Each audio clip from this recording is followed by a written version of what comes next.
Olá, queridos amigos e irmãos em Cristo Jesus. Primeiramente, eu peço desculpas que eu estou com a voz mais fanhosa do que o normal, porque eu estou com a rinite e a sinusite atacada. Mas hoje eu gostaria de meditar em um texto que se encontra em Romanos. Esse texto nos convida à adoração e também a reconhecer a grandeza insondável de Deus. Pegue a sua Bíblia, abre seu coração e vamos juntos ler Romanos 11:33, que diz assim: Ó profundidade da riqueza, tanto da sabedoria como do conhecimento de Deus! Quão insondáveis são os seus juízos e quão inescrutáveis os seus caminhos! Quem, pois, conheceu a mente do Senhor? Ou quem foi seu conselheiro? Ou quem primeiro deu a ele para que lhe venha a ser restituído? Porque dele, e por meio dele, e para ele são todas as coisas. A ele, pois, a glória eternamente. Amém. Esses versículos encerram uma longa sessão da carta aos Romanos, em que Paulo explica os planos de Deus para a salvação, tanto para os judeus quanto para os gentios. Depois de falar sobre a misericórdia, sobre os caminhos misteriosos de Deus e como ele conduz a história, Paulo não termina como uma explicação lógica, mas ele termina com um hino de adoração. Ele contempla tudo o que Deus fez e simplesmente se rende. Ó profundidade das riquezas! É como se ele dissesse: não tem como entender tudo, mas tem como adorar. O primeiro ponto que precisamos compreender hoje é que Deus é insondável. Paulo inicia o texto exaltando a profundidade das riquezas, da sabedoria e do conhecimento de Deus. Ele reconhece que os caminhos do Senhor estão muito além da nossa compreensão. Quantas vezes nós tentamos entender os porquês da vida?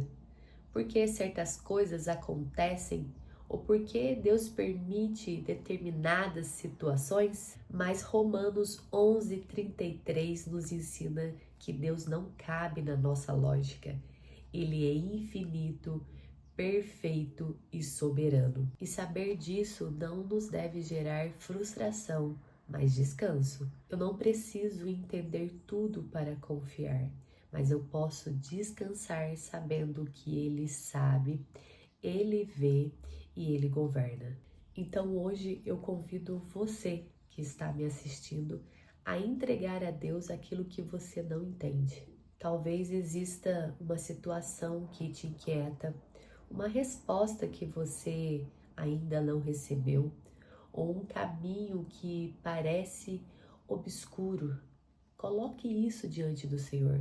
Diga: Deus, eu não entendo, mas eu confio, eu descanso nos teus planos. Quando confiamos no caráter de Deus, mesmo sem entender os detalhes, experimentamos uma paz que o mundo não pode nos dar.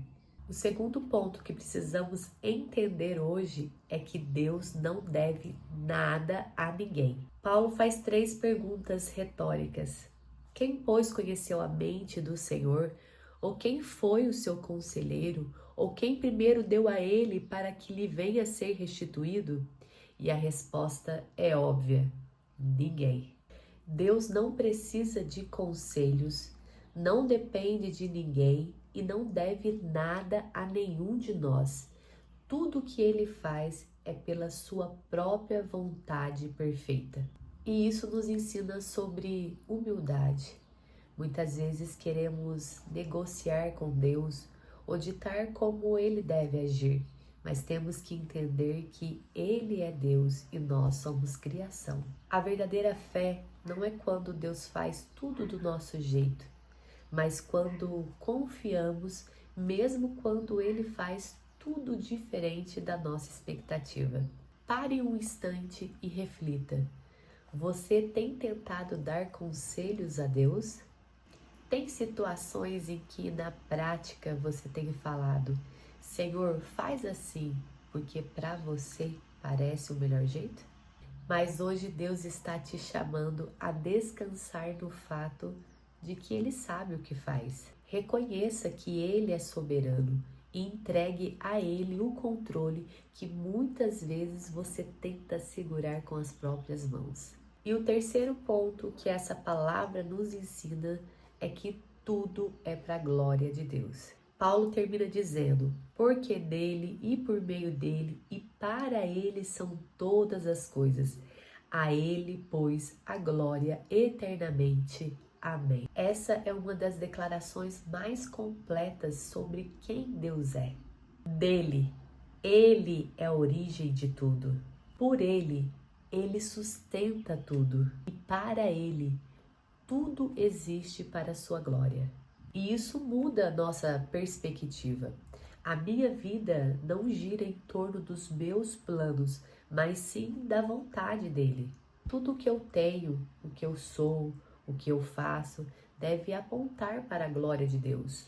Por isso, hoje eu te desafio a olhar para a sua vida e se perguntar: as minhas atitudes, as minhas decisões, as minhas palavras têm refletido a glória do Senhor? Eu espero de coração que tudo em nós, o trabalho, os relacionamentos, as amizades, os sonhos e até mesmo as nossas lutas sejam instrumentos para glorificar ao Senhor. Viver para a glória de Deus é a maior e melhor missão que podemos ter. A palavra de hoje nos leva a um lugar de rendição e adoração. Por isso, eu gostaria de te convidar a parar de querer controlar tudo e simplesmente adorar. Para encerrar, vamos orar? Senhor, Tu és insondável, maravilhoso e soberano. Reconhecemos que tudo vem de Ti, é sustentado por Ti e tudo é para Tua honra e glória. Receba hoje a nossa adoração e ajude-nos a confiar em Ti em cada detalhe. Em nome de Jesus. Amém. Se essa palavra falou com você, compartilhe com alguém que precisa ser lembrado da soberania de Deus. Deixe seu like, se inscreva no nosso canal e ative o sininho para receber os próximos devocionais. Que Deus te abençoe. Até o próximo vídeo.